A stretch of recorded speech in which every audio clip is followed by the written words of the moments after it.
حبيبنا وطبيبنا ومأوانا وملجأنا ومولانا محمد وبارك وسلم. أما بعد فقال الله تبارك وتعالى في القرآن المجيد والقرآن الحكيم: فأعوذ بالله من الشيطان الرجيم، بسم الله الرحمن الرحيم. إن هذا القرآن يهدي للتي هي أقوم ويبشر المؤمنين الذين يعملون الصالحات أن لهم أجرا كبيرا. صدق الله المولى العظيم وبلغنا رسوله النبي الأمين الكريم، ونحن على ذلك من الشاهدين والشاكرين، والحمد لله رب العالمين. وقال الله تبارك وتعالى في مقام آخر في شأن حبيبه: إن الله وملائكته يصلون على النبي يا أيها الذين آمنوا صلوا عليه وسلموا تسليما. اللهم صل على سيدنا شفيعنا نبينا حبيبنا أمينا ومولانا محمد وبارك وسلم. حاضرین مہدی، ابھی میں نے جس آیت کریمہ کی تلاوت حاصل کیا وہ سورہ اسراء کی آیت نمبر 10 ہے، جس میں خالق کون نے ارشاد فرمایا ہے: ان ھذا القرآن، یہ جو قرآن نازل کیے، یہدی للتی ہی اقوم، یہ سب سے زیادہ سیدھی اور قائم رہنے والی راہ کی طرف تمہاری ہدایت کرتی ہے، ویبشر المؤمنین، اور خوشخبری دیتی ہے ایمان والوں کو، الذین یعملون الصالحات، جو نیک عمل کرتے ہیں، ان لہم اجرا کبیرا، کہ ان کے لیے اللہ رب العزت کے پاس بہت بڑا اجر و ثواب. اس میں رب کائنات نے جو لفظ استعمال فرمایا ہے، کبیر کا لفظ استعمال فرمایا. کبیر کے معنی آتے ہیں بڑے، جیسے کہ ہم اللہ اکبر ہے، اللہ سب سے بڑا.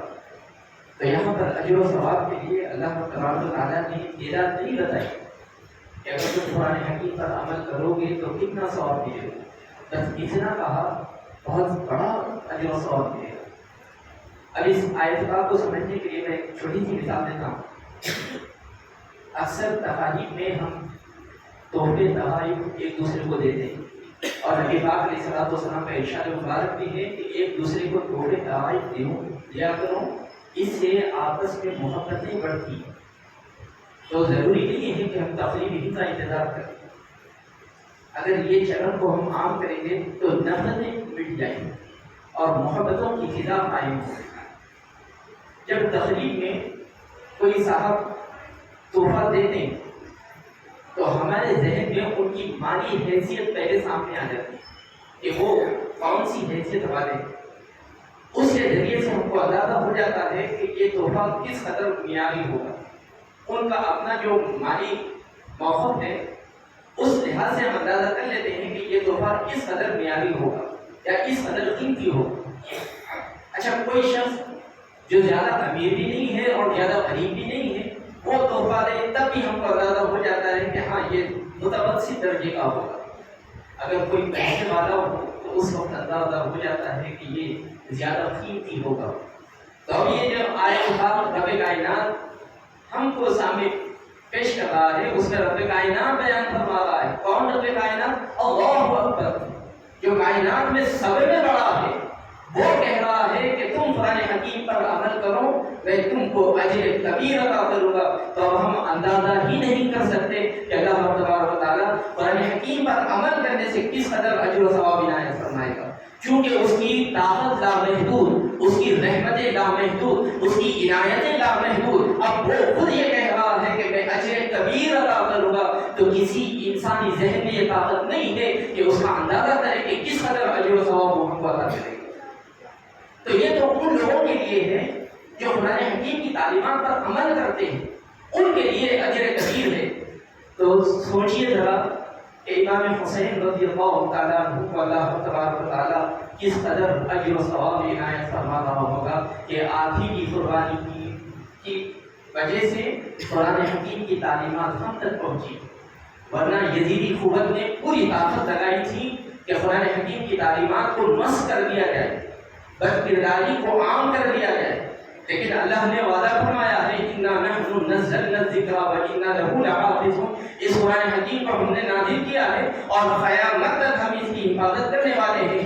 جو کوئی اس کے مقابلے میں اٹھے گا ہم اپنی طرف سے اپنے بندوں کو ٹھہرائیں گے. تو یزید قوت نے اپنی پوری طاقت کے ذریعے سے اسلام کے چہرے کو مس کرنے کی کوشش کی. تو رب کائنات نے نوازِ رسول حضرت سیدنا امام حسین رضی اللہ تعالیٰ عنہ کا انتخاب فرمایا اور آپ کو یزید خوبت کے سامنے مد مقابل ٹھہرا کر دنیا کو بتایا کہ اگر یہ تعداد میں بھی کم ہوں گے تو کامیابی انہی کے پاس آئے، کیونکہ یہ لوگ قرآن پر عمل کرنے والے ہیں اور ہم ان کو اجر کبیر عطا کرنے والے ہیں۔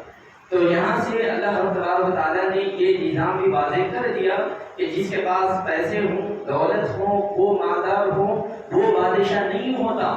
حقیقت میں بادشاہ وہ ہے جس کے پاس قرآن حکیم کی تعلیمات ہوں، جو قرآن حکیم پر عمل کرتا ہوں۔ اسی لیے خواجہ اجمیری رحمۃ اللہ علیہ نے کہا شاہ ہست حسین بادشاہ ہست حسین۔ دنیا دیکھ رہی تھی کہ یزید بادشاہ ہے، لیکن خواجہ اجمیری رحمۃ اللہ علیہ ارشاد فرما رہے ہیں دل کی نگاہ سے دیکھو تو حسین بادشاہ، شاہ ہست حسین بادشاہ ہست حسین، دین است حسین دین پناہ است حسین، سردار ندار در دست یزید حقا کے بنا لا الہ است حسین۔ آپ نے سب کچھ لٹا دیا، قربان کر دیا، لیکن تعلیمات اسلامی کو مسخ ہونے نہیں دیا۔ تو آپ ہی کی قربانی کا صدقہ ہے کہ آج مسلمانوں کو یہ موقع ملا ہے کہ وہ قرآن حکیم کی تعلیمات پر عمل کر کے اجر کبیر کے حقدار بن رہے ہیں۔ تو اندازہ کیجیے کہ امام حسین رضی اللہ تعالیٰ عنہ کو رب کائنات کس قدر اجر کبیر عطا فرما رہا ہوگا۔ لیکن یہ ہماری بدقسمتی ہے کہ ہم امام حسین رضی اللہ تعالیٰ عنہ کی قربانیوں کو بھی آج کل ہم فراموش کرنے کی طرف آمادہ ہو گئے۔ جیسا موسمی امراض آتے ہیں، معاشرے میں بیماریاں آتے ہیں، جیسے جیسے موسم تبدیل ہوتا ہے تو اس کو موسمی امراض کہتے ہیں۔ اسی طرح ہمارے مسلم معاشرے میں جب جب کوئی ایسا دن آتا ہے جس کا اسلامی تعلیمات میں اہمیت ہو، اس کو گھٹانے کے لیے بعض لوگ شکل زدی سے ایسے چیزیں مسلمانوں کے سامنے لاتے ہیں جس کی وجہ سے ایمان متزلزل ہو جاتا ہے۔ مثال کے طور پر شب معراج آتی ہے تو کہا جاتا ہے کہ یہ تو بدعت ہے، شب برات آتی ہے تو کہا جاتا ہے کہ قرآن میں کہاں لکھا ہوا ہے، میلاد النبی صلی اللہ علیہ وسلم آتی ہے تو کہا جاتا ہے کہ صحابہ اکرام نے کہاں خوشی منائی۔ اسی طرح محرم میں بھی عاشور کے دن خاص طور پر جب ہم محفل سجاتے ہیں یاد امام حسین رضی اللہ تعالیٰ عنہ کو منعقد کرنے کے لیے، تو یہ وائرل کیا جاتا ہے کہ یہ غم منانا شیعوں کی علامت ہے، سنیوں کی علامت نہیں ہے۔ غم وہ مناتے، شیعہ مناتے۔ اچھا اب ان کی مخالفت کرنے کے لیے کرنا کیا؟ تو یہ کریں کہ وہ غم مناتے ہیں تو آپ خوشی منائیں۔ ایک صاحب کو میں تقریر میں سن رہا تھا، وہ تو یہاں تک کہہ گزرے کہ عاشورے کے دن آپ شادی بھی منعقد کر سکتے ہیں، اسلام اجازت دیتا ہے۔ یقیناً اس میں دو رائے نہیں۔ عاشورے کے دن، آج کے دن اگر کوئی مسلمان شادی کر رہا شریعت کی نگاہ سے وہ جائز ہے، اس میں کوئی دو رائے نہیں، شریعت پوری اجازت دیتی۔ لیکن دل پر ہاتھ رکھ کر سب اپنے اپنے یہاں سوچیں۔ میں اور ایک اصول بیان کر رہا ہوں اسلام کا۔ اسلام اور شریعت اس بات کی بھی اجازت دیتی ہے کہ ہمارے گھر میں ہمارے والد کا جنازہ پڑا ہوا ہو، آج ان کا وصال ہوا ہو، اسی وقت اگر ہم شادی کریں تو شریعت اس کی بھی اجازت دیتی ہے۔ بتائیے کتنے مسلمان ایسے دل پر ہاتھ رکھ کر بولے کہ جنازہ والد کا گھر میں پڑا ہوا ہو اور وہ شادی کی سوچ رہا ہو؟ اگر کسی کی والدہ کا انتقال ہوا ہو اور اسی دن وہ شخص، اس کا بیٹا شادی کرنا چاہ رہا ہے، اسلام کی نگاہ میں جائز ہے، اسلام منع نہیں کرتا، اجازت نہیں دے۔ اب ہم اپنے آپ سے پوچھیں، والدہ کا جنازہ گھر میں رکھا ہوا ہے، کتنے لوگ ایسے ہوں گے جو شادی کی طرف آمادہ ہو، شادی کرنے کے لیے آمادہ ہو؟ ذرا آپ سوچیں تو صحیح، یہ محرم کے مہینے ہی میں شادی کے لیے اسلام کیوں کیا جاتا ہے؟ اسلام پوری اجازت دیتا ہے کسی بھی مہینے میں شادی کریں، لیکن کبھی آپ نے کسی عالم دین کو یہ کہتے ہوئے سنا ہے کہ رمضان میں بھی شادی کریں، آپ رمضان میں شادی کریں؟ نہیں کہتے۔ کیوں نہیں کہتے؟ ہم کو تراویح پڑھنا ہے، ہم کو مصروفیت زیادہ رہتی ہے، لہٰذا ہم رمضان میں شادی کیوں؟ ناجائز ہے وہاں پہ شادی کرنا۔ آپ اپنی سہولت کے لیے رمضان المبارک میں شادی نہیں کر رہے ہیں، لیکن کیا محبت مصطفیٰ صلی اللہ علیہ وسلم نے عاشورے کے دن شادی کو ٹال نہیں سکتے؟ تو فساد کہاں آ رہا ہے؟ فساد یہاں سے آ رہا ہے کہ ہم نے اسلامی تعلیمات کو اور اخلاق کو ملا دیا ہے۔ اصول کو اور اخلاق کو ہم نے سمجھا ہی نہیں. اسلام اصول دیتا ہے, اسلام اخلاق بھی دیتا ہے. مثال کے طور پر یہ نماز کا اصول ہے کہ جب ہم تکبیر تحریمہ باندھ دیں تو جب تک نماز مکمل نہ ہو آپ نماز توڑ نہیں سکتے. مثال کے طور پر میں نفلی نماز پڑھ رہا ہوں, جب تک میں سلام نہ پھیروں میں رکعت کو توڑ نہیں سکتا. یہ اصول ہے. اگر میں توڑ دوں, نفلی نماز پڑھ رہا تھا, شریعت کہتی ہے اب آپ کے اوپر واجب ہوگی, ضروری ہے پڑھنا, دوہرانا ضروری ہے, حالانکہ نفل تھی پڑھنا, لیکن میں نے توڑ دی. یہ اصول ہے شریعت کا. لیکن اخلاق کا تقاضا یہ ہے کہ جب آپ فرض نماز بھی پڑھ رہے ہوں اور آپ کو یہ معلوم ہو جائے کہ کسی کی جان جا رہی ہے, شریعت کہتی ہے, اخلاق کا تقاضا یہ ہے کہ نماز کو توڑ دو, اس کی جان بچاؤ. تو ہم نے اصول کو پکڑ لیا ہے کہ شریعت نے اصول دیا ہے کہ آج کسی بھی شادی کرے تو شادی جائز ہے. لیکن اخلاق کا کیا ہوا؟ اخلاق تو پامال ہو گئے ہمارے. نبی پاک علیہ الصلوۃ والسلام کے نوازی کی شہادت کا دن ہے اور ہمارے اخلاق اس قدر گر گئے ہیں کہ ہم اسی دن شادی کرنے پر مصر ہیں. تو یہ غیر اسلامی سوچ ہے اور یہ کوئی معمولی ہستی نہیں ہے جن کی شہادت آج کے دن ہوئی ہے. حضرت ابو ہریرہ رضی اللہ تعالیٰ عنہ ارشاد فرماتے ہیں کہ ایک مرتبہ میں حضور پاک علیہ الصلوۃ والسلام کے ساتھ گزر رہا تھا. راستے میں حضور اکرم صلی اللہ علیہ وسلم نے کوئی بات چیت نہیں کی مجھ سے, یہاں تک کہ ہم سیدہ کائنات بی بی فاطمہ الزہرا رضی اللہ تعالیٰ عنہا کے گھر میں پہنچ کے بیچ صحن میں بیٹھ گئے. حضور پاک علیہ الصلوۃ والسلام نے اپنے نوازوں شاہزادوں کو ندا دی کہ میرے پاس آؤ. اتنے میں ایک شاہزادہ دوڑتا ہوا آیا اور حضور اکرم صلی اللہ علیہ وسلم کی گود میں بیٹھ گیا. حضور اکرم صلی اللہ علیہ وسلم پیار کرنے لگے شاہزادے سے. اب وہ راوی کہتے ہیں کہ یا تو وہ امام حسن رضی اللہ تعالیٰ عنہ یا وہ امام حسین رضی اللہ تعالیٰ ہے نواز رسول. حضور اکرم صلی اللہ علیہ وسلم پیار کر رہے ہیں نواز رسول سے اور دعا کر رہے ہیں کہ مولا اس سے محبت کر, اور جو اس سے محبت کرے تو بھی اس سے محبت کر. کیا یہ محبت کا تقاضا ہو سکتا ہے کہ ہم جس دن آپ کی شہادت ہوئی ہو اسی دن خوشی منائیں؟ وہ لوگ غم مناتے ہیں تو اس کا مطلب یہ نہیں ہے کہ ان کے کروڑ ان کی آڑ میں ہم خوشی منانے لگے. ہم کو تو رب کائنات نے بیچ والی امت قرار دیا. قرآن حکیم بیان فرماتا ہے مسلمانوں کی تعریف کرتے ہوئے وَكَذَلِكَ جَعَلْنَاكُمْ أُمَّةً وَسَطًا, ہم نے تم کو درمیانی امت بنایا. اب یہ درمیانی امت کے کیا معنی ہے تو علماء اکرام نے اس کے مختلف جوابات دیے ہیں. پہلا جواب تو یہ ہے کہ دنیا میں بعض اقوام ایسی ہیں جو رب کائنات کو مانتی ہی نہیں, سیدھے سے خارج کرتے ہیں کہ کوئی دنیا میں خدا نہیں ہے, اس دنیا کو بنانے والا کوئی نہیں ہے. اس کو ہم دہریہ کہتے ہیں, جس کو کسی خدا پر اعتماد ہی نہیں, یقین ہی نہیں. وہ مانتے ہیں کہ دنیا ایسے ہی چل رہی ہے, خدا کا کوئی تصور ان کے پاس نہیں ہے. ان کو کہتے ہیں دہریہ, جو کسی خدا کو نہیں مانتے. اچھا, اس کے مقابل میں اور ایک قوم ہے جو ایک نہیں بلکہ سینکڑوں خداؤں کو مانتی ہے. ان کا یہ اعتقاد ہے کہ یہ دنیا کے کئی خدا ہیں. تو ایک طرف وہ قوم ہے جو خدا کے تصور کو مانتی ہی نہیں, دوسری طرف وہ قوم ہے جو سینکڑوں خداؤں کو مانتی ہے. بیچ میں ہم ہیں جو ایک خدا کو مانتے ہیں, نہ اس طرف ہے نہ اس طرف ہے, بیچ میں ہے. اسی لیے رب کائنات نے ہم کو امت وسط کہا. دوسری چیز علماء اکرام ارشاد فرماتے ہیں بنی اسرائیل میں بعض قوم ایسی گزری ہیں جو انبیاء اکرام سے انتہا درجے کی نفرت رکھتے تھے, یہاں تک کہ انہوں نے انبیاء اکرام کو قتل بھی کیا ہے. زکریا علیہ السلام کو قتل کیا گیا. انتہائی درجے کا بغض رکھتے تھے وہ انبیاء اکرام سے. اچھا, بنی اسرائیل میں بعض اقوام ایسی گزری ہے جو انبیاء سے بے انتہا محبت کرتے تھے, یہاں تک کہ انہوں نے عیسیٰ علیہ السلام کو خالق کونین کا بیٹا بنا دیا. یہودیوں نے حضرت سیدنا عزیر علیہ السلام کو رب کائنات کا بیٹا بنا دیا. کسی نے فرشتوں کو اللہ رب تعالیٰ کی بیٹیاں بنا دیا. تو ایک طرف وہ قوم تھی جو انبیاء اکرام سے سخت نفرت بغض رکھتی تھی, دوسری طرف وہ قوم ہے جو حد سے زیادہ محبت کرتے ہوئے شرک میں مبتلا ہو گئی تھی, اور بیچ میں ہم ہیں کہ نہ ہم انبیاء کرام سے بغض رکھتے ہیں، نہ ہم کسی نبی کو خالق کونین مانتے، بلکہ ہم بیچ کے ہیں۔ اسی لیے اللہ تبارک و تعالیٰ نے ہمیں امت وسط کہا ہے۔ اسی طرح مسلمانوں میں بعض فرقے ایسے گزرے ہیں جو یہ سمجھ رکھتے ہیں کہ ہم آزاد ہیں، جو چاہے کر سکتے ہیں۔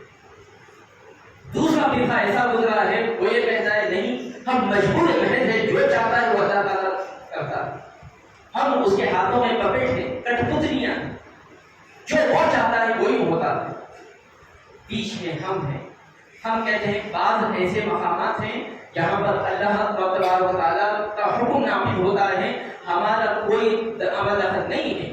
مثال کے طور پر جب ہماری پیدائش ہو رہی تھی، کسی نے کہا تھا کہ مولا مجھ کو مرد آدمی پیدا کر، کسی نے کہا تھا کہ مجھ کو خاتون پیدا کر، کسی نے یہ کہا تھا کہ مولا مجھ کو مسلمان گھرانے میں پیدا کر، کسی نے کہا تھا کہ مولا مجھ کو کافر گھرانے میں پیدا کر۔ یہ اللہ تبارک و تعالیٰ کا عمل ہے، اس میں بندے کو کوئی دخل نہیں۔ لیکن جب ہم دنیا میں آئے تو ہمارے سامنے دو راستے ہیں، ایک ظلم کا راستہ ہے، ایک مظلومیت کا راستہ ہے۔ اب ہمارے پاس اختیار ہے کہ ہم یہ راستہ اختیار کریں یا یہ راستہ اختیار کریں۔ تو ہم دونوں کو مانتے ہیں، اللہ کی قدرت کو بھی مانتے ہیں اور ہم اپنے اختیارات کو بھی مانتے ہیں، اسی لیے ہم کو امت وسط کہا گیا۔ اسی طرح مسلمانوں میں بعض قوم وہ ہیں جو صحابہ اکرام پر لعن طعن کرتے ہیں، جیسا کہ شیعہ حضرات ہیں، حضرت سیدنا ابوبکر صدیق رضی اللہ تعالیٰ عنہ، فاروق اعظم رضی اللہ تعالیٰ عنہ اور عثمان غنی رضی اللہ تعالیٰ عنہ کو لعن طعن کرتے ہیں۔ تو دوسری طرف ناصری فرقہ ہے جو اہل بیت اطہار پر لعن طعن کرتا ہے۔ بیچ میں ہم ہیں، ہم صحابہ کا بھی احترام کرتے ہیں، اہل بیت اطہار کا بھی احترام کرتے ہیں۔ تو جو لوگ صحابہ اکرام کا احترام کرتے ہیں، جو لوگ اہل بیت اطہار کا احترام کرتے ہیں، ان کے ذہن میں کبھی یہ تصور آ ہی نہیں سکتا کہ یوم عاشورہ کے دن شادی کی تقاریب منعقد کی جائے۔ یہ تو سراسر غداری ہے نبی پاک علیہ السلام کے ساتھ، کہ آپ کی نماز رسول کی شہادت کا دن ہو، غمگین دن ہو اور ہم خوشی منائیں۔ اچھا، دوسری چیز یہ کہا جاتا ہے کہ اسلام میں غم منانے کی اجازت 3 دن تک ہے، اس کے بعد اجازت نہیں۔ کسی کو بھی سوائے خاتون کو، بیوی کو یہ اجازت ہے کہ وہ اپنے شوہر کے انتقال کے بعد 4 مہینے 10 دن تک وہ سوگ کر سکتی ہے، اس کے علاوہ کسی کو اجازت نہیں 3 دن سے زیادہ سوگ منائے۔ یوم عاشورہ کا جو واقعہ ہوا وہ تو صدیاں گزر گئی، پھر آج وہ منانے کا کیا معاملہ ہوتا؟ تو علماء اکرام اس کا بھی جواب عنایت فرماتے ہیں کہ دیکھیں، یہ جو آنسو ہمارے نکلتے ہیں یوم عاشورہ کے دن، ہمارا دل جب واقعہ کربلا سنایا جاتا ہے یا سنتے ہیں تو یہ دل جو تڑپ جاتا ہے، یہ غم میں نہیں تڑپتا بلکہ محبت میں تڑپتا ہے۔ یہ آنکھ سے جو آنسو نکلتے ہیں غم کے ساتھ ساتھ محبت میں نکلتے ہیں، اس کی بنیاد اصل محبت ہے۔ میں آپ کو ایک مثال دیتا ہوں۔ ہم راستے سے کہیں گزر رہے تھے، دیکھا کہ بھیانک حادثہ ہوا، بیان نہیں کرنا چاہ رہا ہوں لیکن غم ایسا ہوتا ہے وہ بیان کرنے کے لیے کہ کسی کا سر پھول گیا ہے، اس کا بھیجا پورا پاش پاش ہو گیا ہے، خون بہہ رہا ہے، ہاتھ پیر ٹوٹ گئے ہیں۔ اگر ہم میں ذرا سی بھی انسانیت ہوگی، ہمارے آنکھ سے آنسو رواں ہو جائے، ہوں گے یا نہیں ہوں گے؟ اب یہ جو آنسو نکل رہے ہیں کس وجہ سے نکل رہے ہیں؟ غم کی وجہ سے نکل رہے ہیں، محبت کی وجہ سے نہیں نکل رہے۔ اب تو جانتے بھی نہیں ہیں اس شخص کو جس کا حادثہ ہوا تھا۔ اچھا، یہی حادثہ 1 سال 2 سال گزرنے کے بعد ہمارے سامنے بیان کیا جائے، اب آنسو نہیں نکلتے، کیونکہ ہم نے وہ براہ راست دیکھا تھا اس لیے آنسو نکل گئے۔ اب دوسری مثال، ہمارے والد کا انتقال ہو گیا، ہر کسی کو تکلیف ہوتی ہے۔ 10 سال کے بعد جب ہم برسی مناتے ہیں، بتائیے دل کو تکلیف ہوتی ہے نہیں ہوتی؟ آنکھ سے آنسو نکلتے ہیں یا نہیں نکلتے؟ وہ آنکھ سے آنسو جو نکل رہے ہیں اس میں غم بھی شامل ہے، محبت بھی شامل ہے۔ تو محبت کرنا تو حضور اکرم صلی اللہ علیہ وسلم نے سکھایا ہے کہ جو امام حسین سے محبت کرے گا وہ مجھ سے محبت کرے گا، اور جو مجھ سے محبت کرے گا وہ رب سے محبت کرے گا. اور اللہ تبارک و تعالیٰ ارشاد فرماتا ہے تمہارے ایمان کی بنیاد ہی محبت ہے. والذین آمنوا اشد حبا للہ. حقیقت میں مومن وہی ہے جو رب کائنات سے بے انتہا محبت کرتا. دنیا میں مسلمان کوئی ایسا نہیں ملے گا جو یہ کہے گا کہ میں رب سے محبت نہیں کرتا. تو جس کو محبت ہوگی اس کے آنکھ سے آنسو نکلنا یقینی ہے. تو یہ جو آنکھ سے آنسو ہمارے نکل رہے ہیں یہ غم کے ساتھ ساتھ محبت میں نکل رہے ہیں. اور محبت سے جو آنسو نکلتے ہیں رب کائنات اس سے منع نہیں کرتا بلکہ حکم فرماتا ہے. کیا قرآن حکیم آپ نے نہیں پڑھا؟ رب کائنات جا بجائے ارشاد فرما رہا ہے کہ میری بارگاہ میں آؤ اور گڑ گڑا کر رو, میں تمہارے گناہوں کو معاف کروں گا. اب بتائیے جو ہم نماز میں روتے ہیں کیا غم میں روتے ہیں کیا محبت میں روتے ہیں؟ جب ہم شب برات میں توبہ استغفار کرتے ہوئے روتے ہیں رب کائنات کے حضور غم میں روتے ہیں یا محبت میں روتے ہیں؟ محبت میں روتے ہیں کہ مولا ہم سے گناہ ہو گیا ہے لیکن تیری رحمت سے ہم کو امید ہے کہ اگر تو چاہے تو ہمارے گناہوں کو معاف فرما دے گا. تو یہ جو آنسو نکل رہے ہیں محبت میں نکل رہے ہیں. تو ہم نے تو غلط ہی نہیں کیا کہ غم سے جو آنسو نکلتے ہیں محبت سے جو آنسو نکلتے ہیں اس کی تو فضیلت بیان کی گئی ہے.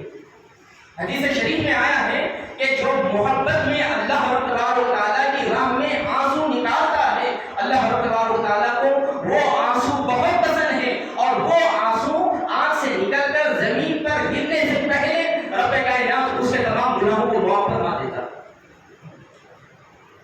تو امام حسین رضی اللہ تعالیٰ عنہ کے واقعے سن کر جو ہماری آنکھ سے آنسو نکلتے ہیں وہ غم کے ساتھ ساتھ محبت میں نکلتے ہیں.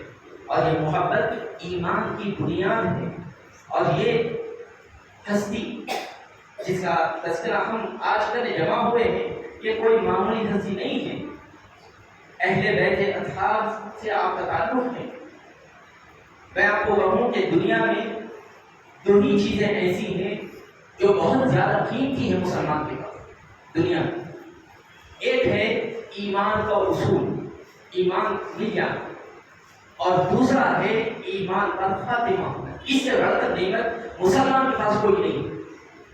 یہاں تک کہ والدین کی بھی نعمت اس سے زیادہ نہیں ہے, کیونکہ نبی پاک علیہ الصلوۃ والسلام نے ارشاد فرمایا تم میں سے اس وقت تک کوئی مومن ہو ہی نہیں سکتا جب تک کہ ہر چیز کو میری محبت پر قربان نہ کر دے. والدین کی محبت بھی قربان ہے ایمان پر. ایمان سے بڑھ کر کوئی بڑی نعمت نہیں. سب میں بڑی نعمت اگر مسلمانوں کو کوئی ملی ہے تو وہ ایمان کی نعمت ہے, اور دوسری نعمت ایمان پر خاتمہ. اب علماء اکرام ارشاد فرماتے ہیں یہ جو دو نعمتیں بڑی ہیں جس کے بعد تمام نعمتیں آتی ہیں, یہ دو نعمتیں بھی اہل بیت اطہار کی محبت کے بغیر حاصل نہیں ہو سکتی. چنانچہ ابن ماجہ کی روایت ہے, سیحہ ستہ میں سے ایک معتبر کتاب ہے حدیث کی. نبی پاک علیہ الصلوۃ والسلام کا ارشاد مبارک ہے کسی مومن کے دل میں ایمان اس وقت تک پیدا ہو ہی نہیں سکتا جب تک کہ وہ میرے اہل بیت سے محبت نہ کرے. امام حسین رضی اللہ تعالیٰ عنہ سے جب تک ہم محبت نہ کریں حضور اکرم صلی اللہ علیہ وسلم ارشاد فرماتے ہیں کہ ایمان تمہارے دل میں داخل ہی نہیں ہوگا. اگرچہ کہ تم مومن گھر میں پیدا ہو, اگرچہ کہ تم نماز پڑھ رہے ہو, زکات دے رہے ہو, لیکن حقیقت حال یہ ہے کہ ایمان کے نور سے تمہارا دل اسی وقت منور ہوگا جب تم میرے خلافت داروں سے محبت کرو.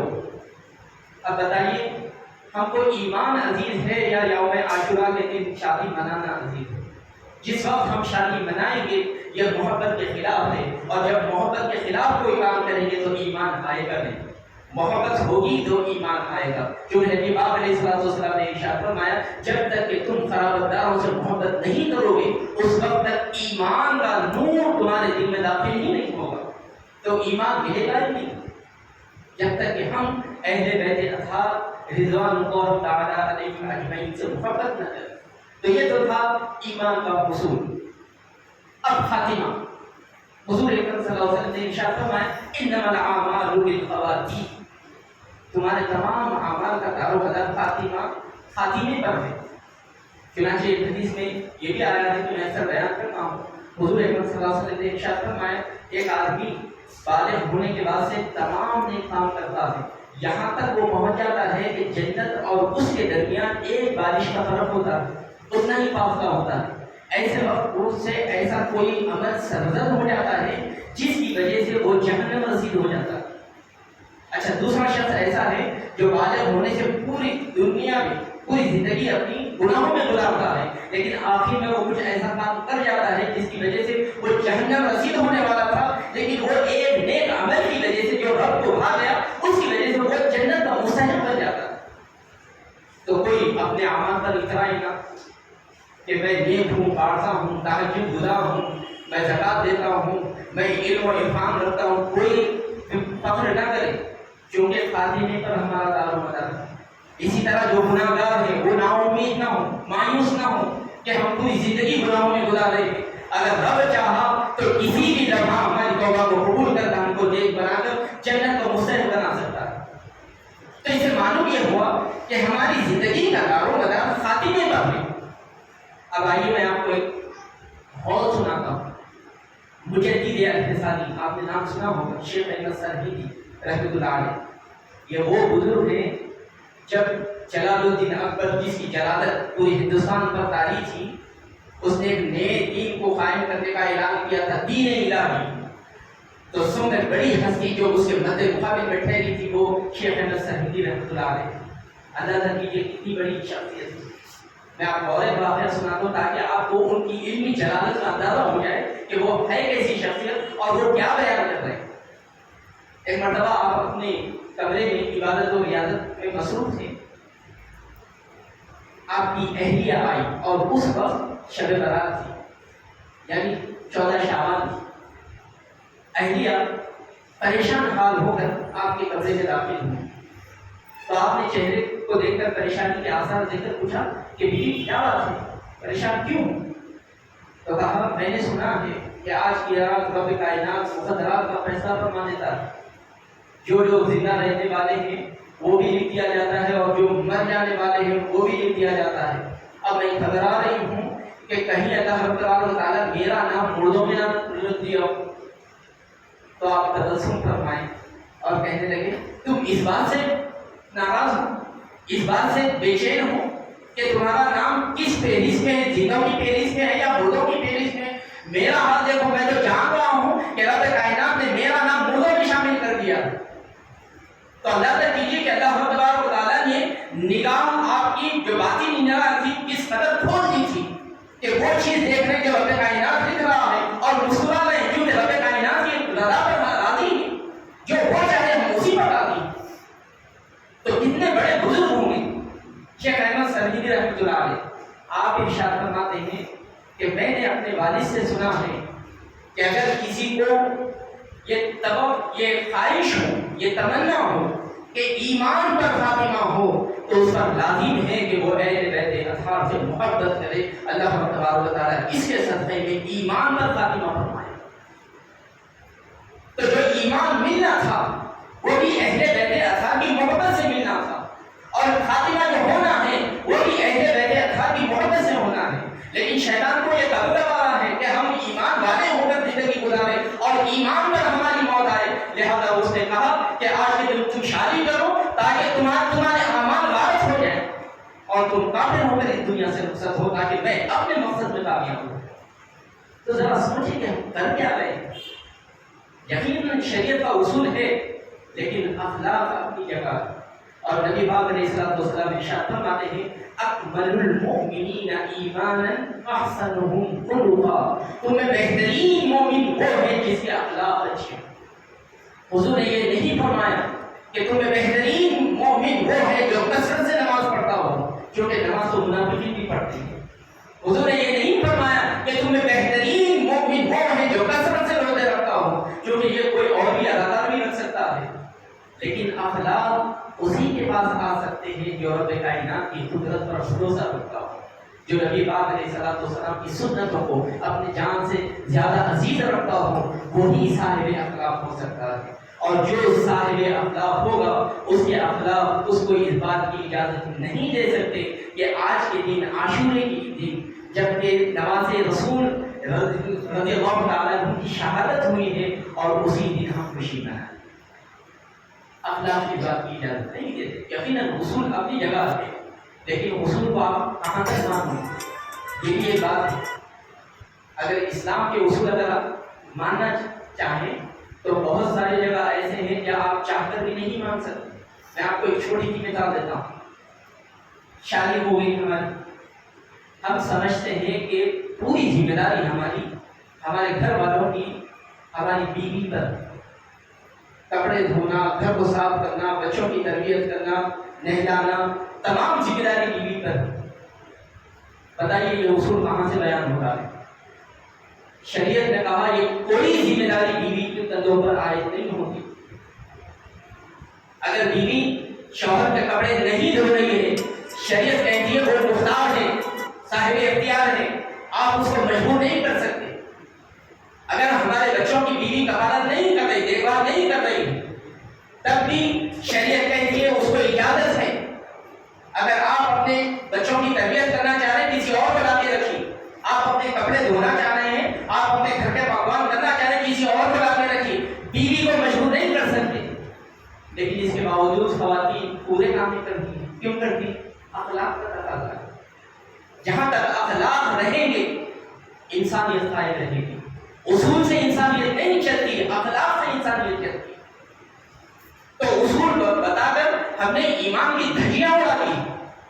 جب ہم اپنے والد کے وصال کے وقت شادی کا دن مقرر نہیں کرتے تو ہماری بد اخلاقی کا کتنا نچلا پن ہے کہ ہم یہ تصور کرنے لگے ہیں کہ یوم عاشورہ کے دن ہم اپنے بچوں کی شادی کریں گے یا اپنی شادی منعقد کریں گے. اس سے بڑی بد اخلاقی کی بات کوئی ہو نہیں سکتی. اور اسلام میں بد اخلاقی کی کوئی جگہ نہیں.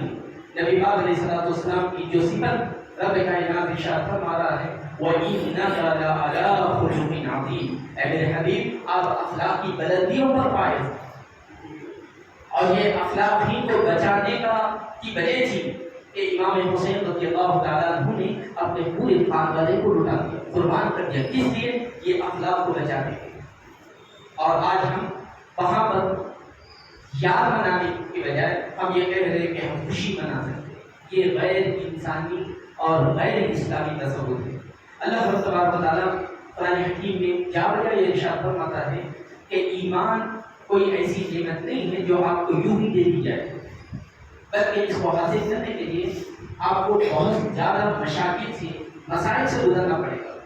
چنانچہ اللہ تبارک و تعالیٰ قرآن حکیم میں ایک جگہ ارشاد فرماتا ہے وَلَنَبْلُوَنَّكُمْ بِشَيْءٍ مِّنَ الْخَوْفِ، یقیناً ہم تم کو آزمائیں گے خوف کے ذریعے سے، وَمِنَ الْجُوعِ اور بھوک کے ذریعے سے، وَنَقْصٍ مِّنَ الْأَمْوَالِ اور اموال میں کمی کر کے، نقصان کر کے آزمائیں گے، وَالْأَنفُسِ وَالثَّمَرَاتِ تمہارے جسم میں بھی آزمائیں گے، تمہاری اولاد میں بھی آزمائیں گے، وَبَشِّرِ الصَّابِرِينَ. اس کے بعد قرآن حکیم کہتا ہے اے میرے حبیب ان لوگوں کو خوشخبری دے دیجیے جب یہ آزمائش میں سے وہ گزریں گے صبر کے ساتھ تو ہم ان کو بے انتہا اجر و ثواب عطا فرمائیں.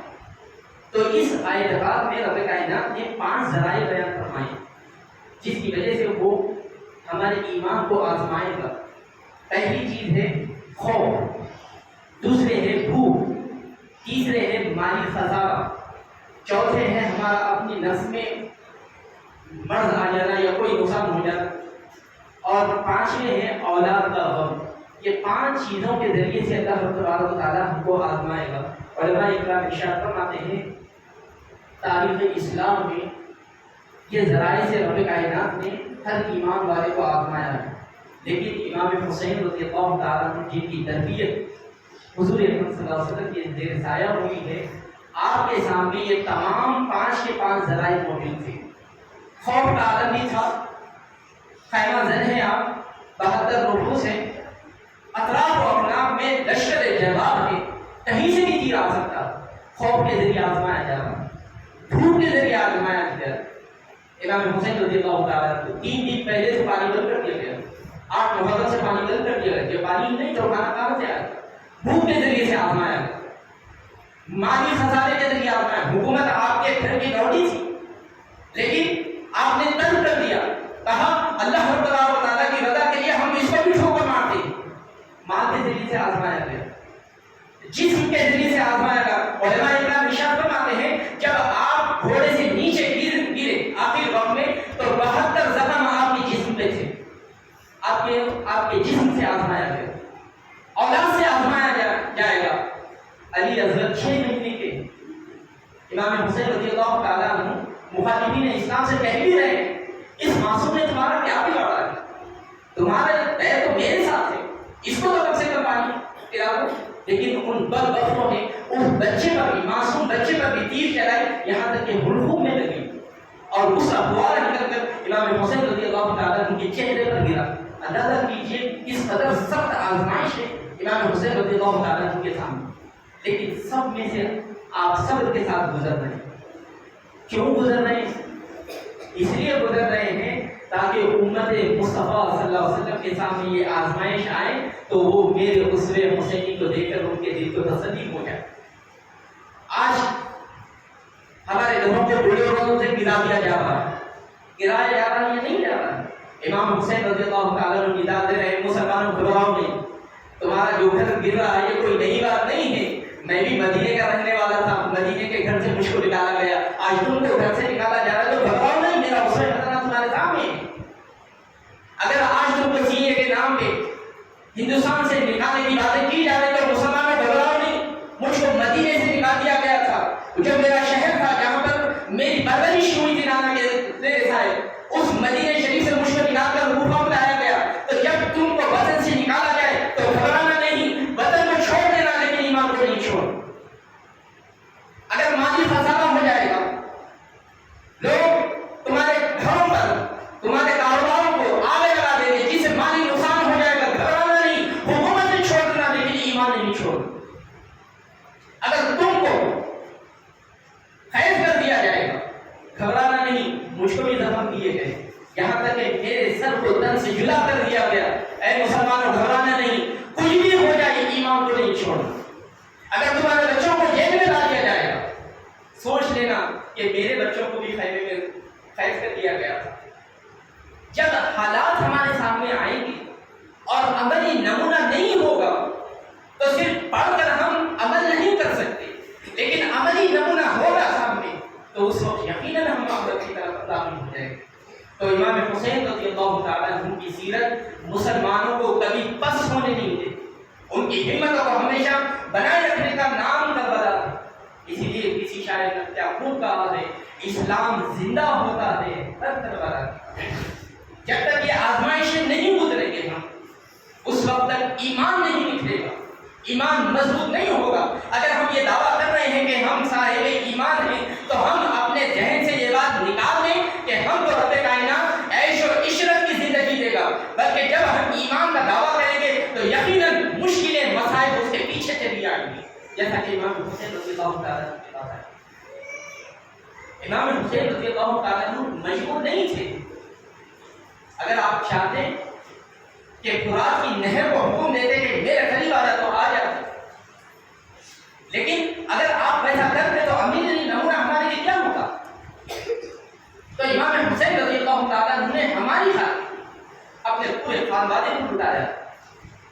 آپ کو یہ واقعہ تو بہت مرتبہ آپ نے سنا ہوگا، خواجہ اجمیری رحمۃ اللہ علیہ کا جب آپ یہاں تشریف لائے تو اپنے خادمین سے کہا کہ وضو کرنے کے لیے پانی لایا جائے، تو انا ساگر کے پاس منی پہنچے تو وہاں پر راجپوت آرمی فوجی جماعت سے ٹھہری ہوئی تھی پیدل ڈالنے میں۔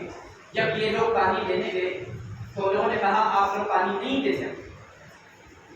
خادمین واپس آئے، خواجہ اجمیری رحمۃ اللہ علیہ کے پاس، کہا حضور پانی لینے نہیں دے رہے، تو آپ کے پاس ایک چھوٹا سا کاسا تھا، تب تھا، آپ نے کہا یہ لے جاؤ اور انا ساگر میں سے اتنا ہی پانی لاؤ جتنا اس میں آئے گا۔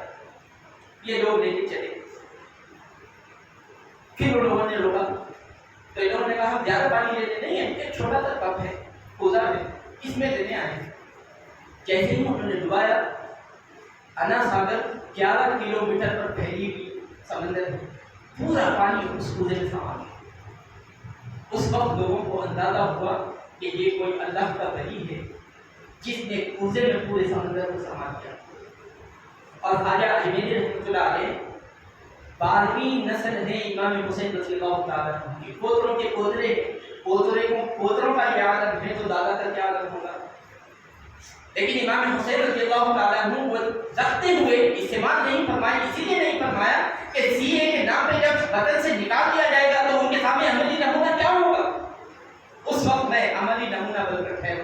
کیونکہ میرے نانا نے مجھ کو اسلام کے لیے تربیت دی۔ اچھا اکثر یہ بھی سوال ہوتا ہے کہ یہ جو کرامت بیان کی جاتی ہے کہ انا ساگر سما گیا پوزے، یہ عقل میں نہیں آتی۔ تو پہلا جواب اس کا یہ ہے کرامت کہتے ہی اس کو ہے جو عقل میں نہ آتی۔ عقل میں اگر آگے جائے تو وہ کرامت نہیں ہوتی، وہ معجزہ نہیں ہوتا۔ جو چیز عقل میں نہ آئے وہی کرامت ہوتی ہے، وہی معجزہ ہوتا ہے۔ لیکن علماء اکرام نے سائنس کا سہارا لے کر اس کا جواب دیا ہے کہ انا ساگر دوسری میں کیسے سما جاتا ہے۔ دیکھیے میں اگر آپ کو کہوں 1000 کتابیں دے کر کہ 1000 کتابیں اتنی جگہ میں رکھ دیجیے، کوئی رکھنے کے لیے تیار ہوگا؟ آپ کہیں گے 1000 کو 2 کتابیں نہیں آتی اتنی سی جگہ۔ اب سائنس ترقی کر گئی، سی ڈی کر گئی، سی ڈی میں 1000 نہیں 2000 کتابیں جمع ہوں، اتنی سی ہے سی ڈی۔ تو یہ سی ڈی کس کی ایجاد ہے؟ انسانی ذہن کی ایجاد ہے۔ تو انسانی ذہن نے 2000 کتابیں جس کے لیے اتنی جگہ درکار تھی اس کو اتنی چھوٹی سی جگہ میں منتقل کر دیا۔ وہ تو خالق کائنات ہے، اگر وہ اپنی قدرت سے انا ساگر کو جب پوزے میں سما رہا ہے تو اس میں تعجب کی کیا بات ہے؟ بلکہ ہمارا عقیدہ تو یہ ہے کہ خالق کائنات پوری کائنات کو خواجہ معین الدین چشتی رحمۃ اللہ علیہ کے پوزے میں سما دے تو کسی کو اعتراض کا حق حاصل نہیں ہے، کیونکہ وہ قدرت والا ہے۔ ان اللہ علی کل شیء قدیر والا ہے، میں ہر چیز پر قدرت رکھنے والا ہوں، اور وہ اپنی قدرت کا اظہار کرتا ہے کبھی انبیاء کے ذریعے سے، کبھی رسولوں کے ذریعے سے، کبھی اولیاء کرام کے ذریعے سے، کبھی اپنے محبوب بندوں کے ذریعے سے۔ تو یہ جو آزمائش ہے جو اللہ تبارک و تعالیٰ گزارتا ہے مومنین کو، اس کی کیا وجہ ہے؟ علماء اکرام اس کے مختلف جوابات دیے ہیں۔ پہلا جواب یہ ہے کہ جب ہم ان آزمائشوں سے گزرتے ہیں تو ہدایت ملتی ہے۔ ہم یہ جو روزانہ دعا کر رہے ہیں مولا ہم کو سیدھے راستے پر چلا، صراط مستقیم پر چلا، ہم کو ہدایت دے۔ علماء اکرام ارشاد فرماتے ہیں جب تک انسان مشکل حالات سے نہیں گزرتا اس کو ہدایت نہیں ملتی۔ چنانچہ خود قرآن حکیم ارشاد فرماتا ہے اولئک علیہم صلوات من ربہم ورحمہ واولئک هم المہتدون۔ جو لوگ ان آزمائشوں سے گزرتے، خوف کی آزمائش سے، بھوک کی آزمائش سے، مالی خسارے کی آزمائش سے، جسمانی امراض کی آزمائش سے، اولاد کے خسارے کی آزمائش سے جو لوگ گزرتے ہیں ہم انہی کو ہدایت دیتے ہیں۔ تو امام حسین رضی اللہ تعالیٰ عنہ عمل کر کے دنیا کے لیے نمونہ چھوڑ رہے ہیں، اگر تم کو ہدایت دینی ہے تو ان حالات سے گزرنا ہوگا، اور جب اس حالات سے گزرو گے تو تمہارا دل گھبرا نہ جائے، اسی لیے میں عملی نمونہ تمہارے لیے چھوڑے جا رہا ہوں۔ کبھی میں علی اکبر کو قربان کر رہا ہوں، کبھی علی اصغر کو قربان کر رہا ہوں، کبھی قاسم کو قربان کر رہا ہوں، کبھی میں اپنا نذرانہ پیش کر رہا ہوں۔ تم کبھی نہ گھبراؤ، جب بھی گھبراہٹ پیدا ہو کربلا کی طرف دیکھ لینا، تمہارے دل کو سکون آ جائے گا، اور جب تمہارا دل مطمئن ہو جائے گا تو ان آزمائشوں سے آسانی سے گزر جاؤ گے، اور اللہ تبارک و تعالیٰ اس کی وجہ سے تم کو ہدایت دے دے گا جس کے لیے تم دعا کر رہے ہو، روزانہ دعا کر رہے ہو، وہ ہدایت ملتی ہے ان آزمائشوں کے ذریعے۔ دوسری چیز علماء اکرام ارشاد فرماتے ہیں یہ جو آزمائش ہوتی ہے اس کی دوسرا مقصد یہ ہے کہ اللہ تبارک و تعالیٰ ہمارے گناہوں کو معاف فرمانا چاہتا ہے۔ چنانچہ قرآن حکیم ارشاد فرماتا ہے وَمَا أَصَابَكُم مِّن مُّصِيبَةٍ بِمَا كَسَبَتْ أَيْدِيكُمْ وَيَعْفُو عَن كَثِيرٍ۔ جب بھی تم کو دنیا میں کوئی رنج مل جائے، غم مل جائے، تکلیف ہو جائے، سمجھ لینا کہ یہ تمہاری بدعمالیوں کا نتیجہ ہے، اور وہ تکلیف سے تم صبر کے ساتھ اگر گزر جاؤ گے تو مجھ کو میری رحمت کی قسم اور تمہارے گناہوں کو میں معاف کر دوں۔ حدیث شریف میں آیا ہے کہ اللہ تبارک و تعالیٰ بعض بندوں کو اس قدر آزماتا ہے کہ ان کے نام اعمال میں کوئی گناہ باقی ہی نہیں رہتا، وہ ایسے دنیا میں پھرتے ہیں جیسے ابھی ابھی پیدا ہوئے، انتہائی صاف و شفاف ہوتا ہے۔ تو جب آزمائشیں آئیں گی تو ہمارا ذہن پریشان ہو سکتا ہے۔ تو امام حسین رضی اللہ تعالیٰ عنہ ارشاد فرماتے ہیں کہ جب تمہارا ذہن پریشان ہو، جب تمہارا دل مضطرب ہو جائے، پریشان ہو جائے، اس وقت میرے غصے کو دیکھ لینا، کربلا کی طرف دیکھ لینا، تمہارے دل کو سکون ہو جائے گا اور تم اس آزمائش سے آسانی سے گزر جاؤ گے، اور اللہ تبارک و تعالیٰ تمہارے گناہوں کو معاف فرمائے گا۔ تیسری تیسرا فائدہ علماء اکرام ارشاد فرماتے ہیں یہ جو آزمائش اللہ تبارک تعالیٰ صاحب ایمان کے لیے رکھتا ہے وہ اس لیے رکھتا ہے تاکہ ہمارے اندر سوچنے سمجھنے کی صلاحیت پیدا ہو. میں آپ کو ایک چھوٹی سی مثال دیتا ہوں. ہم میں سے بعض لوگ ایسے ہیں جو سیلری پر کام کرتے ہیں, مہینہ ختم ہوا سیلری ملی, پھر دوسرے مہینے میں ہم انتظار کرتے ہیں سیلری. جیسے سیلری ملتی ہے ہم اس سے پہلے منصوبہ بنا لیتے ہیں کہ یہاں خرچ کرنا ہے. ہر پہلی کو سیلری مل رہی ہے, ہم اپنے منصوبے کے حساب سے اس کو خرچہ کرتے چلے جا رہے ہیں. اچانک کووڈ آ گیا, سیلری بند ہو گئی. اب انسان کا ذہن چلنے لگا, اب تک چل نہیں رہا تھا, اس کو یقین تھا کہ مہینہ ختم ہوگا, اتنی سیلری آئے گی, یہاں خرچہ کرنا ہے. کووڈ آیا, سیلری بند, اب انسان کا ذہن چلنا شروع ہوا. پہلے کی جو چیزیں ہیں جس کو ہم پھینک دیتے تھے ہم اس کو استعمال کر سکتے ہیں, کیونکہ اب سیلری نہیں ہے. جو چیز ہم زیادہ خرچہ کر رہے ہیں اس کو کم کر سکتے ہیں. انسان کا ذہن چل رہا ہے, غور و فکر کی صلاحیت پیدا ہو رہی ہے. کس وجہ سے؟ وہ مصیبت کی وجہ سے. تو رب کائنات یہ جو آزما رہا ہے اس لیے نہیں آزما رہا کہ اس کو ہماری آزمائش کی ضرورت ہے, بلکہ اس لیے آزما رہا ہے تاکہ ہمارا کردار نکھر جائے. اور رب کائنات ارشاد فرماتا ہے میرے بندے وہ نہیں ہیں جو صرف نمازیں پڑھتے ہیں, جو عبادت کرتے ہیں, بلکہ میرے بندے وہ بھی ہیں جو غور و فکر کرتے ہیں. چنانچہ قرآن حکیم ارشاد فرماتا ہے الذین یذکرون اللہ قیاما وقعودا وعلی جنوبہم ویتفکرون فی خلق السماوات والارض. میرے محبوب بندے, اصل والے بندے وہ ہیں جو ٹھہرے ٹھہرے عبادت کرتے ہیں, لیٹے لیٹے عبادت کرتے ہیں, بیٹھے بیٹھے عبادت کرتے ہیں. اور میرے محبوب بندے وہ بھی ہیں جو زمین و آسمان میں غور و فکر بھی کرتے ہیں. لیکن ہم نے کیا سمجھا تھا؟ نماز پڑھنے کو ہی ہم نے ولی کی کرامت سمجھتی تھی, اسی کے لیے بنیاد سمجھ لیا تھا. روزہ رکھنے کو ہم نے اللہ کے قریب ہونے کا ذریعہ سمجھ لیا تھا. لیکن رب کائنات ارشاد فرماتا ہے یقیناً ان کے ذریعے تم میرے قریب تو ہو گے, لیکن زمین و آسمان میں جب غور کرو گے تو اور زیادہ تم میرے قریب ہو جاؤ گے. جب خلقت میں غور و فکر کریں گے کہ اتنا بڑا خون کس نے پیدا کیا ہوگا, اتنے جنگلات ہیں ان کی دیکھ بھال کون کر رہا ہو؟ ہم تو نہیں جنگلات کی دیکھ بھال کرتے ہیں. زمین کے اندر مخلوقات ہیں, ان کو رزق کون پہنچا رہا ہوگا؟ جب انسان سوچنے لگے گا اس وقت اس کا دل خود بخود رب کائنات کے حضور چھپ جائے گا, عبادت کی طرف آئے گا. تو یہ غور و فکر کب حاصل ہوتی ہے؟ مصیبت آئے گی تو غور و فکر کرے گا, مصیبت نہیں آئے گی تو انسان غور و فکر نہیں کرتا. اب تک ہم عیش و آرام کی زندگی گزار رہے تھے, لیکن جیسے ہی کووڈ آیا ہمارا ذہن چلنا شروع ہو گیا. تو جب یہ مصیبتیں آتی ہیں تو ہمارے فائدے کے لیے آتی ہیں, ہمارے ذہن کو ابھارنے کے لیے آتی ہیں. لیکن ہم جب گھبرا کے پیچھے ہٹ جائیں گے تو امام حسین رضی اللہ تعالیٰ عنہ ارشاد فرماتے ہیں گھبراؤ نہیں, یہ مصیبتیں تو مجھ پر بھی آئی تھی, میرے اہل و عیال پر بھی آئی تھی. صبر و استقامت کے ساتھ میں ان مراحل کو گزارا ہوں, تم بھی ان مراحل کو گزارو, اللہ تبارک و تعالیٰ تم کو بھی نوازے. تو یہ جو مسائل آتے ہیں, مشکلات آتے ہیں, یہ اس لیے آتے ہیں تاکہ ہمارے کردار میں بڑھوتری ہو. اور ایک فائدہ علماء اکرام یہ ارشاد فرماتے ہیں کہ رب کائنات ایمان والوں کو مصیبت سے اس لیے آزماتا ہے تاکہ ان کو انسانیت کا امام بنا دیا جائے. کیا آپ نے حضرت سیدنا ابراہیم علیہ السلام کے بارے میں نہیں سنا؟ وَإِذِ ابْتَلَىٰ إِبْرَاهِيمَ رَبُّهُ بِكَلِمَاتٍ فَأَتَمَّهُنَّ قَالَ إِنِّي جَاعِلُكَ لِلنَّاسِ إِمَامًا. اے ابراہیم, ہم نے آپ کو آزمایا ہے چند چیزوں میں, اور آپ نے ان آزمائشوں کو صبر و استقلال کے ساتھ مکمل کیا ہے, ہم آپ کو انسانیت کا امام بناتے ہیں. تو یہ جو آزمائشیں آتی ہیں اللہ تبارک و تعالیٰ اس لیے بیان فرماتا ہے, اس لیے آزمائش ہم پر ڈالتا ہے تاکہ ہم غلامان مصطفیٰ صلی اللہ علیہ وسلم انسانیت کی امامت کریں. میں آپ کو ایک چھوٹی سی مثال دیتا ہوں تاکہ آپ کو یہ امامت کا مسئلہ سمجھ میں آئے. میں امامت کر رہا ہوں,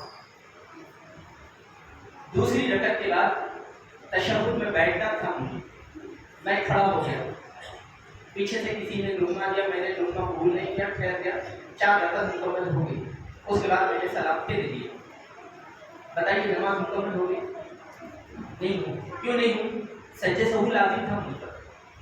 تو کسی مفتدی نے کہا کہ آپ تشہد میں نہیں بیٹھے تھے 2 رکعت کے بعد اور سجدے سہو بھی نہیں کیا. تو میں نے کہا معاف کرنا, یہ مسئلہ مجھے نہیں معلوم تھا, بتائیے آپ دوسرے وقت مجھ کو امامت کے منصب پہ ٹھہرائے نہیں ٹھہرائے. امامت کا حقدار وہی ہوگا جو نماز کے پورے مسائل سے واقف ہوگا, تو انسانیت کا امام وہی بن سکتا ہے جو پوری انسانیت کے مسائل سے واقف ہوگا.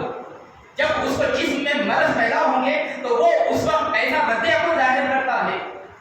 اگر وہ صحیح طریقے سے انسانیت کے طریقے سے رد عمل ظاہر کرے گا تو وہی انسانیت کا امام بن سکتا ہے. اگر کسی کو بزنس میں خسارہ ہو جائے، ڈوب جائے، اس کے باوجود وہ ایمان پر کھڑا رہے گا، وہی شخص حقدار ہے انسانیت کا امام بننے کا. لیکن اگر میرے بزنس میں خسارہ ہو گئے، میں آپ کو لوٹنا شروع کروں گا، تو بتائیے میں انسانیت کا امامت کا حقدار بنوں گا؟ تو رب کائنات مختلف ذریعے سے آزما رہا ہے تاکہ ہم ان آزمائشوں میں بری راستوں پہ نہ جائیں بلکہ ایمان پر قائم رہیں. اور جس وقت ہم ہر مرحلے پر ایمان پر قائم رہ جائیں گے، رب کائنات ارشاد فرماتا ہے تم ہو تو غلام مصطفیٰ، لیکن میں اس غلامی مصطفیٰ کا صلہ یہ دے رہا ہوں کہ میں پوری انسانیت کا تم کو امام بناتا ہوں. تو امامت کے لیے ضروری ہے کہ انسان کی زندگی میں جو جو تکالیف آتے ہیں وہ اسے واقف ہوں اور اس کو کیسے حل کرے اس کا طریقہ اس کے پاس موجود ہو. لیکن جب ہمارے پاس تکلیفیں آتی ہیں تو ہم پریشان ہو جاتے ہیں. امام حسین رضی اللہ تعالیٰ عنہ ہدایت دیتے ہیں اے نادان گھبراؤ نہیں، مجھ سے زیادہ تکالیف تو نہیں آئی ہوگی تمہارے پاس. جو تکلیف ہے وہ چھوٹی موٹی تکلیف ہے. اگر تم میری طرف صبر کرو گے تو اللہ تبارک و تعالیٰ تم کو بھی نوازے گا. تو یہ جو واقعہ کربلا ہے اس میں بہت سارے پیغامات چھپے ہوئے ہیں. اب ہمارے اوپر لازم ہے کہ وہ پیغامات کو حاصل کریں. لیکن یہ اسی وقت حاصل ہوں گے جب ہمارا قلبی تعلق امام حسین رضی اللہ تعالیٰ عنہ سے جڑا ہوا ہو. لیکن شیطان کو یہ منظور نہیں تھا، لہٰذا انہوں نے ہمارے ذہن میں شبہات پیدا کر دیا کہ یہ غم نہ مناؤ، یہ غیر اسلامی. یہ ہمارا جو تعلق ہے امام حسین رضی اللہ تعالیٰ عنہ سے قلبی تعلق ہے، محبت کا تعلق ہے، ایمان کا تعلق ہے.